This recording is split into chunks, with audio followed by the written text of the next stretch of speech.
Someone just gave to your charity for the very first time.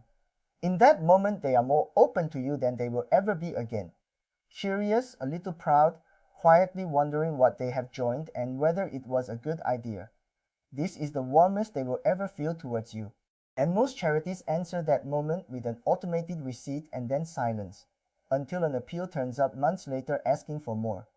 The window closes, the warmth cools, and the supporter who could have given for a decade drifts away having never really arrived.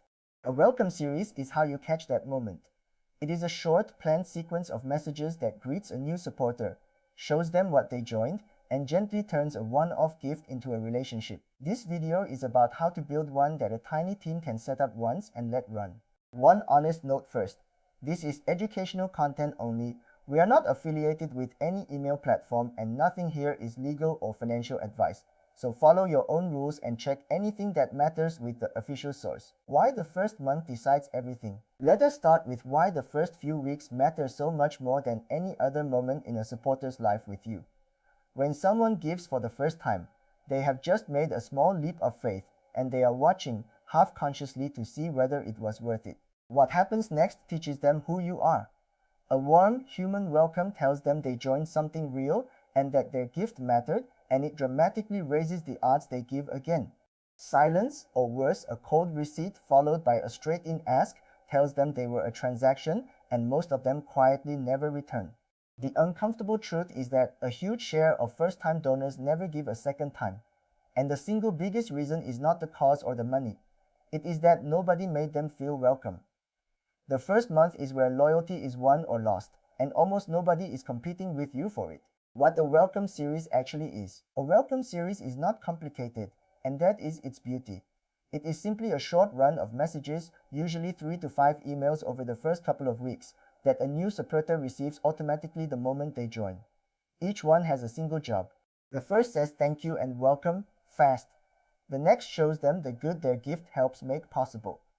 Another tells a real story so the cause becomes a person, not a concept. And the later one gently invites a next step, whether that is following you somewhere, reading something, or considering a regular gift. Set up once, it runs itself, greeting every new supporter identically well whether they arrive at 9 in the morning or 2 in the night, whether you are at your desk or on holiday. It is the closest a small charity gets to cloning its warmest, most attentive self and having that self greet everyone who walks in. Message 1, sent within the hour. The first message is the most important, and its only job is to make someone feel genuinely welcomed immediately. Send it within the hour if you can, while the feeling of giving is still fresh, and make it a real thank you and hello rather than a receipt with a logo. Use their name. Thank them warmly and specifically for the gift they just made. Tell them in one honest sentence what that gift helps do, and set a gentle expectation. We will be in touch now and then to show you the difference you are part of, and we promise not to bombard you. Crucially, do not ask for anything in this first message. No second donation, no upgrade, no event, because an ask staple to a welcome tells people the warmth was a tactic. Just greet them like a real person who did a kind thing. If you only ever build one message of the series, build this one and send it fast. Message 2. Show them what they joined. A day or two later, the second message answers the quiet question every new supporter is asking. What have I actually joined? This is where you show them the world their gift is part of, warmly and concretely. Not a history of your organization or a list of your policies, but a vivid human picture of the work. This is the place. These are the people. This is what happens on an ordinary Tuesday because supporters like you exist. Keep making them the hero. You are now part of this, rather than putting your charity at the center. You can introduce a friendly face here, a founder or a frontline worker saying hello in a short, unpolished way, because people bond with people, not with organizations. The aim is to move them from I gave money to that charity towards I am part of something. And that shift is the whole point of the series. Message 3. Tell one real story. By the third message, you have thanked them and shown them the work, and now you make it land in the heart with a single real story. One person, one moment, one change, told simply and honestly. Not statistics, not everything you do, just one human being whose life is different because people chose to help. And a clear line connecting that difference to supporters like your reader. Stories are what turn a cause into something a person cares about, because we are built to care about individuals far more than about numbers, however large. Keep it true and keep it dignified, with consent and without exploiting anyone's hardest moment for effect. End by gently reminding them that they are part of this story now, that their gift is part of what made it possible. This is the message people remember, and it is the one that quietly converts a donor's head into a donor's heart, which is where loyalty actually lives. Message 4. The gentle second ask. Only now, after you have thanked, shown, and moved them, do you make a next step invitation, and even here you do it gently. By this point, you have earned the right to ask for something, because you have given 3 messages that ask for nothing. The ask does not have to be money. It might be follow us here so you do not miss the story, or read this, or tell a friend, or, when it fits, would you consider becoming a monthly supporter and making your impact steady? Frame it as a way to deepen something they already value, not as a demand, and make it easy. One clear action, one link. If they take it, wonderful, and if they do not, you have still built a warm relationship that will pay off later. The order matters enormously. Generosity first and the ask last, because an ask that arrives after real warmth feels like an invitation, while one that arrives cold feels like a bill. Keep it warm, not corporate. The tone of your welcome series matters as much as its structure, and the trap almost every charity falls into is sounding like an institution instead of a person.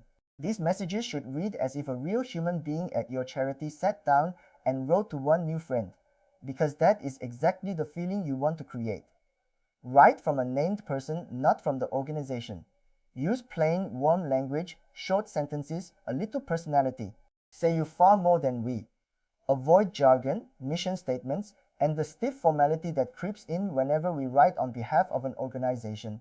Read every message aloud, and if it sounds like a brochure or a form letter, rewrite it until it sounds like a person who is genuinely glad this reader turned up. Warmth is not unprofessional. For a small charity, it is your single greatest advantage over the big, glossy, impersonal ones. So lean right into it. Automate it once, then forget it. The magic of a welcome series is that you build it once and it works forever. So it is worth setting up properly. Almost every email tool, including the free tiers, has a feature usually called an automation or a welcome workflow, where you write your sequence, set the timing, thank you now, message 2 after 2 days, story after 4, and connect it to whatever marks someone as a new supporter, a form, a donation, joining your list. From then on, it runs on its own, greeting every newcomer without you lifting a finger. Do test it thoroughly first. Sign yourself up and walk through it as a new supporter would, checking the names fill in, the links work, and the timing feels right. Then leave it alone, apart from a look every few months to keep it fresh.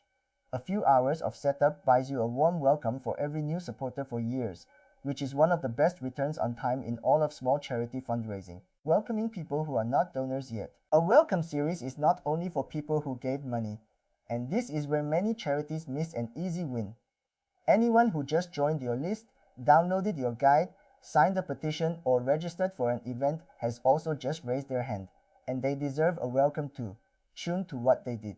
Someone who signed up for your newsletter does not need a thank you for a gift they did not make, but they do need a warm hello, a sense of what they will get from you, and a gentle picture of the cause they lean towards. This is often where future donors come from. People who joined for information and gave months later because you welcomed them well and stayed in honest touch. So build a second, gentler series for non-donor signups, and treat that first moment of interest with the same care you give a first gift. Because today's curious subscriber is tomorrow's loyal supporter. Measure it and improve one email. Once your welcome series is running, a little attention makes it better over time, without much effort. Look at the simple numbers your email tool already gives you. How many people open each message and how many click, because those tell you which emails are landing and which are being ignored. If one message in the series is consistently opened far less, its subject line probably needs work. If one gets opened but never clicked, the content or the ask inside may need rethinking. Do not try to perfect everything at once. Just pick the weakest single email and improve that one. Then check again next quarter. Over a year of small fixes, a decent welcome series becomes a genuinely excellent one. And keep an eye on the real prize, the share of first-time donors who give a second time, because that number quietly rising is the clearest sign your welcome is doing its job. Quick recap, let us bring it together. The first few weeks after someone joins are the warmest they will ever feel towards you. And the welcome series is how you catch that moment instead of letting it cool into silence. Build a short automatic sequence, 3 to 5 messages over the first couple of weeks. Message 1 thanks and welcomes them fast within the hour and asks for nothing. Message 2 shows them what they joined. Message 3 lends one real human story, and only the later message makes a gentle next step ask. Keep it warm and human, written from a named person, not corporate. Set it up once in your email tool and let it run. Build a gentler version for non-donor signups too. And improve 1 week email at a time while watching your second gift rate climb. Here is what makes the Welcome series such a quietly powerful thing. It works precisely because so few charities bother to do it. The moment a new supporter is most open to you is the moment most organizations answer with a receipt and a shrug, so a warm, thoughtful welcome makes you stand out without any budget at all, just care and a few hours of setup. Every loyal long-term donor you have was once a nervous first-timer wondering if they had made a good decision. And the ones who stayed are, more often than not, the ones who were made to feel they had arrived somewhere. So here is your simple start. This week, write just the first message, the thank you and hello you would want to receive, and set it to send automatically to your next new supporter. Everything else in the series can follow later. Remember that everything here is educational only. We are not affiliated with any email platform, and nothing here is legal or financial advice. So follow your own rules and check anything important with the official source. If this helped, subscribe for more practical, honest charity marketing you can actually use, and take a look at the free written guide linked below. We will keep turning big, intimidating topics into calm, doable steps, one video at a time.